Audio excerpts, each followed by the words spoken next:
En cette veille de Noël, je vous salue dans le précieux nom de notre Seigneur et Sauveur Jésus-Christ.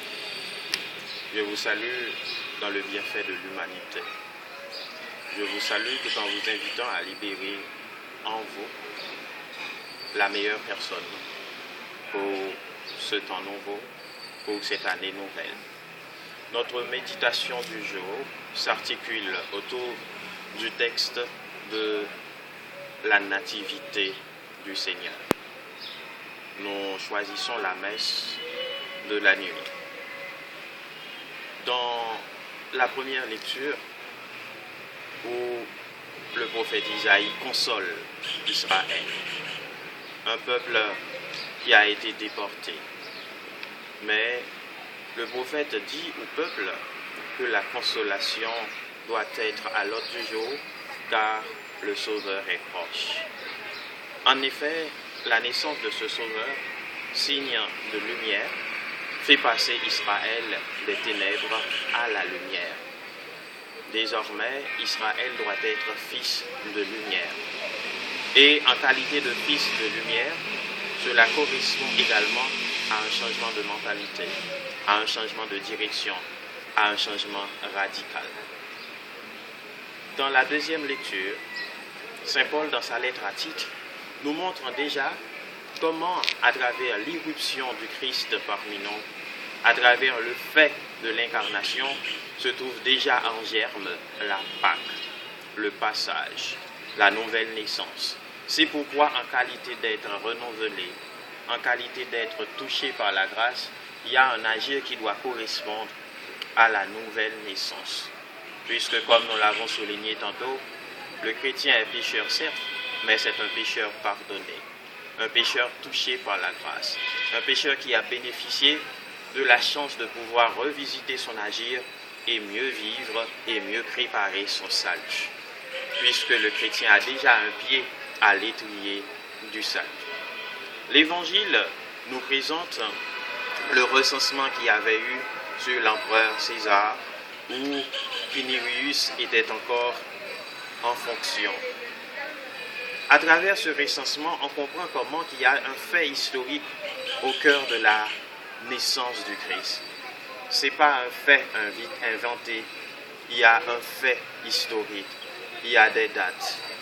Mais surtout, cet événement montre la chance qu'a l'humanité de pouvoir tout recommencer à travers le Christ, dans le Christ et avec le Christ. En lui, tout est récapitulé. En cette fête de Noël, qui pour certains n'a plus sa raison d'être, puisqu'on constate ça et là qu'il ne reste presque rien de la fête de Noël qu'on connaissait d'antan. Et pourtant la Noël est à vivre avant tout dans notre cœur, puisque c'est dans notre cœur que Jésus doit trouver place pour qu'il puisse, à notre tour, irradier les autres de cette festivité, de cette fête, de cette gloire, de cette grâce. La grâce reçue, la grâce partagée. L'évangile qui a été tiré de Luc souligne deux aspects, surtout en cette année de la miséricorde. L'évangile de Luc, c'est l'évangile de la miséricorde, mais aussi c'est l'évangile de la dignité de la femme. Nous honorons en ce sens toute la magnificence, la beauté, tout le rôle qu'ont joué les femmes dans l'arrivée du Messie. On avait souligné les 5 femmes essentielles dans les ancêtres de Jésus. Il s'agissait de Rahab, à travers qui l'enfant de la promesse est passé dans la tribu de Juda. Il s'agissait de Tamar, à travers qui l'enfant de la promesse est passé dans la tribu de Juda. Il s'agit de Rahab, une prostituée, à travers qui l'enfant de la promesse est passé dans la terre promise. Il s'agit de Ruth, une étrangère, à travers qui l'enfant de la promesse est passé dans la royauté de David. Et il s'agit de Bethsabée, femme du riche, à travers qui l'enfant de la promesse est passé dans la sagesse. Et finalement, il s'agit de la Vierge Marie, à travers qui l'enfant de la promesse atteint l'universalité. où en Jésus, comme nous le dit Saint Paul, il n'y a plus ni juif ni grec, mais il n'y a que des hommes libérés, des frères réconciliés avec Dieu au nom du Fils d'adoption. En cette fête de Noël, il y a une question qui nous taraude, une question qui nous invite à répondre dans l'urgence. Cette question est celle-ci: et si c'était notre dernière Noël, comment souhaiterions-nous la passer? Quelle serait notre dernière parole, notre dernière action, notre dernière provision? Il y a quelques années de cela, Mère Teresa de Calcutta a été invitée comme animatrice d'une retraite où il y avait pas mal de prêtres à Rome. Tandis que les prêtres s'empressaient d'écouter ce qu'avait à leur dire Mère Teresa de Calcutta, car ils voulaient connaître le secret de la spiritualité de cette femme qui était auréolée de la grâce divine déjà dans sa vie. Et je crois, après l'enseignement du Christ donné dans la Bible, où il a été invité à ouvrir, la Torah, et il avait fait l'homélie la plus courte jamais existée en disant que cette parole que vous venez d'écouter se réalise aujourd'hui en moi.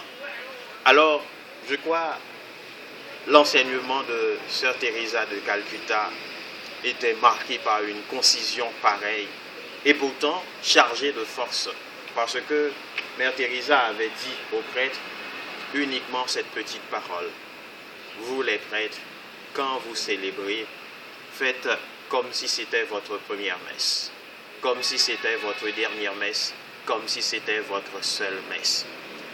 À l'exemple de Sœur Teresa qui avait légué cette formation aux prêtres, je ferai mienne ces paroles pour vous dire: si c'était votre dernière Noël, qu'allez-vous faire? La réponse est personnelle et éminemment engageante. C'est pourquoi je vous invite seulement, à l'instar de Sœur Teresa de Calcutta, à vivre cette fête de Noël comme si c'était votre première fête de Noël, dans l'innocence, comme si c'était votre seule fête de Noël, où vous êtes mangé par le temps, comme si c'était votre dernière fête de Noël, où déjà vous avez un testament à léguer. Ce testament nous plonge illico dans une nécessité d'agir. Agir comment? Agir pour être du bon côté de l'histoire. Même pour vous, les méchants, qui sont du mauvais côté de l'histoire, en cette fête de Noël, il y a nécessité à revisiter votre agir, pour voir est-ce que l'action posée aujourd'hui aura des incidences bénéfiques sur les générations à venir, ou au contraire des incidences néfastes ou négatives. Dans l'un ou l'autre cas, Jésus est le trait d'union qui nous rassemble, qui nous met dans la fraternité, dans la solidarité. Naissance de Jésus, irruption de la lumière parmi les ténèbres.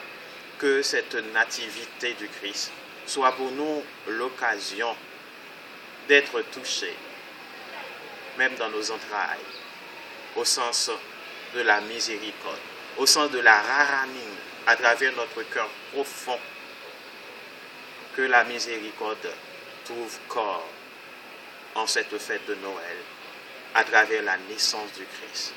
Vous les femmes, vous portez l'histoire. Vous les femmes, vous portez la magnificence même de la naissance du Christ. Je viens de vous citer les 5 femmes. Mais jusqu'à présent, le flambeau a été passé. Vous portiez également la vie. Vivez selon votre dignité de femme. Et nous vous adressons également ce message de paix.